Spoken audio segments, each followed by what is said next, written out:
कहानी है रामपुर गांव की, जहाँ के मर्द महिलाओं को हमेशा नीचा दिखाने की कोशिश में रहते।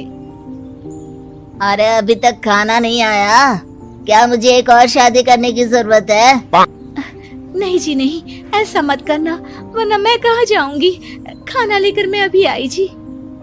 गांव की पंचायत में भी फैसले हमेशा औरतों के खिलाफ ही रहते। मैं जो फैसला सुनाता हूँ वो भगवान की आज्ञा होती है। इस लड़के ने अपने मन से शादी करके अच्छा नहीं किया। लड़के को घर भेज दो और इसकी शादी इसकी जाति की किसी लड़के से करवा दो, लेकिन ये लड़के, इसे तो गांव के बाहर निकाल दो। नहीं नहीं जमींदार साहब, ये क्या बोल रहे हैं? ऐसा नहीं हो सकता।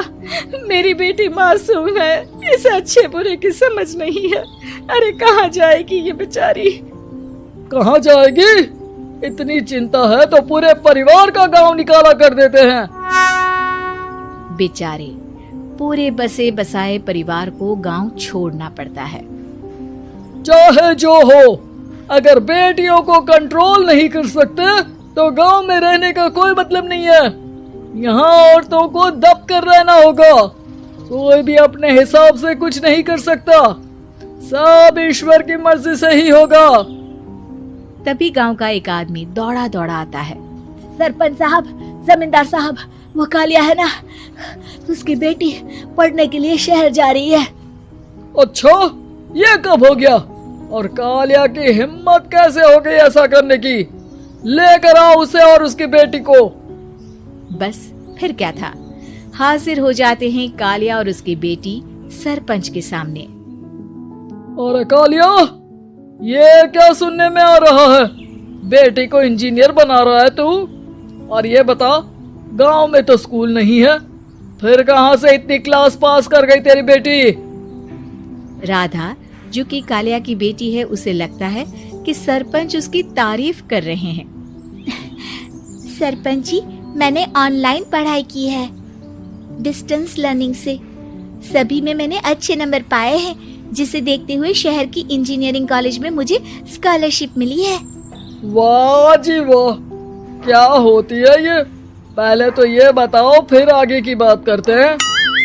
पूरा गांव राधा की बात सुन रहा था और राधा बोलती जा रही थी। तो ऐसे मैं फ्री में एक अच्छी शिक्षा लेकर गांव में जो कुछ परेशानियां हैं, जैसे बिजली, पानी और इंटरनेट जैसी समस्याओं के लिए काम करूंगी। मैं गांव को शहर से जोड़ने के लिए पुल का निर्माण करवाने का प्रस्ताव रखूंगी। मुझे पूरी उम्मीद है कि जल्द ही हमारा गांव भी तरक्की की राह पर चल पड़ेगा। राधा की बात सुनकर सारे गांव वाले ताली बजाने लगते हैं। सरपंच को समझ नहीं आता कि वो क्या करे। चुप रह नादान लड़की, गांव के खिलाफ जाने के लिए तुझे गांव से बेदखल कर दिया जाएगा, वो भी पूरे परिवार के साथ। और हाँ, अगर ठीक से गांव में रहना चाहती है तो ये पढ़ाई लिखाई छोड़ दे। हम तेरे लिए गांव का कोई होनहार लड़का देखेंगे। तभी गांव का एक आदमी बोल पड़ता है। अरे नहीं नहीं सरपंच जी, राधा बिटिया जो बता रही है, अगर वैसा हो जाए तो हम लोगों को पैसा कमाने के लिए बाहर नहीं जाना पड़ेगा। हाँ जी, और ना ही कोसों दूर पानी के लिए भटकना पड़ेगा। हमारे बच्चे भी अच्छी पढ़ाई कर सकेंगे और आगे बढ़ेंगे, ना कि हमारी तरह खेती करते बैठेंगे। क्यों गांव वालों, राधा बिटिया का साथ देना चाहिए ना। सरपंच देखता है कि गांव राधा के साथ है तो वो चुप हो जाता है। वो घर आकर अपने सलाहकार से बात करता है, जो बहुत ही चालाक किस्म का इंसान होता है। अरे सरपंच साहब, आपको बहुत ही होशियारी से काम लेना पड़ेगा। एक बार गांव तरक्की कर गया, यहाँ के बालक पढ़ लिए तो कोई ना पूछेगा आपको। और फिर ये जो बेटा और बेटी है ना आपके, इनको भी आम लोगों की तरह ही जीवन जीना होगा। हाँ, लेकिन करे तो क्या करे? वो ना आप मुझ पर छोड़ दीजिए, बस मैं जैसा बोलूं करते जाइए। अगले रोज सुबह जब गांव वाले सोकर उठते हैं तो राधा के घर के बाहर और साथ ही वो लोग जिन्होंने राधा का सपोर्ट किया था, उनके घर के आगे लाल रंग से कल आऊंगी लिखा होता है। कल आऊंगी, ये क्या होता है? अरे यह तो खून से लिखा है, लगता है कोई भूत प्रेत या चुड़ैल का साया है। चलो सरपंच जी के पास चलते हैं। सभी सरपंच के पास जाकर उसे सारी बात बताते हैं। अरे ये तो बड़ी मुश्किल की बात है। चलो मैं एक बाबा को जानता हूँ, उन्हें बुला लेता हूँ। सरपंच बाबा को लेकर गांव के घर के बाहर जाता है।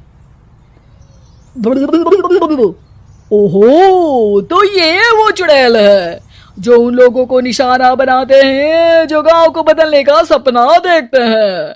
वो गांव को ऐसे ही संपन्न देखना चाहती है, वो नहीं चाहती कि कोई बाहरी यहाँ का कायाकल्प करे।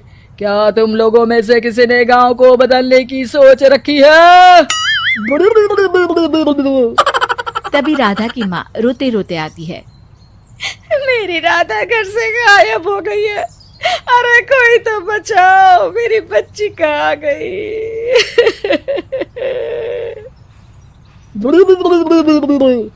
ले गई वो चुड़ैल, तेरी बच्ची को ले गई। अब वो उसे श्रापित करके छोड़ेगी, उस पर चुड़ैल का साया हो जाएगा। तभी बुरी सी हालत में राधा भी वहां आ जाती है। उसके बाल चुड़ैल की तरह फैले होते हैं और कपड़ों में खून लगा होता है। सभी राधा को देखकर डर जाते हैं।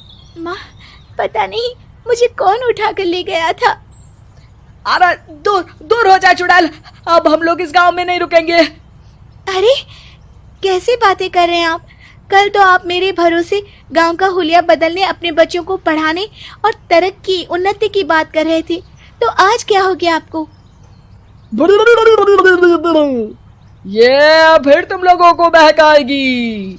ये चुड़ैल गांव में आ चुकी है, ऐसे ही ये तुम्हारे घर के बच्चों को भी ले जाएगी। गांव वाले राधा को गांव से बाहर निकाल देते हैं। उसके माँ बाप रोते रहते हैं, लेकिन गांव वाले नहीं मानते। मैं भी अपनी बहन के साथ गांव के बाहर रहूंगा, लेकिन वो पढ़ाई नहीं छोड़ेगी। वहीं सरपंच के घर पर सलाहकार कहता है। देखा, सांप भी मर गया और लाठी भी नहीं टूटी। लेकिन अगले ही दिन सरपंच के घर के बाहर भी वही शब्द लिखे होते हैं। और फिर सरपंच की बीवी कहती है, हमारी बेटी को किसी ने अगवा कर लिया है। तभी राधा का भाई वहां आ जाता है। अरे गांव वालों, मैंने सरपंच जी की बेटी को देखा था। वो चुड़ैल उसे उठाकर ले जा रही थी। अरे क्या मजाक कर रहे हो? नहीं नहीं सरपंच जी, आप नहीं जानते। वो चुड़ैल अब आपकी बेटी में आ जाएगी, जैसे राधा के अंदर आ गई थी। तभी सरपंच की बेटी वैसी ही हालत में वहां आती है जैसे राधा आई थी। पापा, पता नहीं कैसे मैं गायब हो गई थी। चुड़ैल, इसके अंदर भी चुड़ैल का साया है, मारो इसे। अरे नहीं नहीं, इसे भी राधा के पास गांव के बाहर ही भेज दो। अरे चुप रहो, मेरी बेटी कहीं नहीं जाएगी और चुड़ैल बुड़ैल कुछ नहीं होता है। अरे कैसे बात कर रहे हो सरपंच जी? आप तो बोल रहे थे कि आपका फैसला भगवान का ज्ञान होता है, तो अपने पर बात आई तो अब आप ऐसे बोल रहे हैं। अरे ना ना ना, आपको अपनी बेटी को त्यागना ही होगा। अरे बुलाओ बाबा को। राधा का भाई बाबा को ले आता है, जिसे अब गांव वालों के डर के कारण सच बोलना पड़ता है। मैं कोई बाबा नहीं हूँ, मैं तो मोची था। ये सलाहकार महोदय ने मुझे कहा था एक्टिंग करने को। अब वो मुझे पैसे देने वाले हैं। अब मुझे माफ कर दो। गलती हो गई, मुझे माफ कर दो। तभी वहां राधा आ जाती है। देखा सरपंच जी, जब गांव के बच्चे साक्षर होंगे तो आप जैसे लोगों की चालाकी नहीं चलेगी।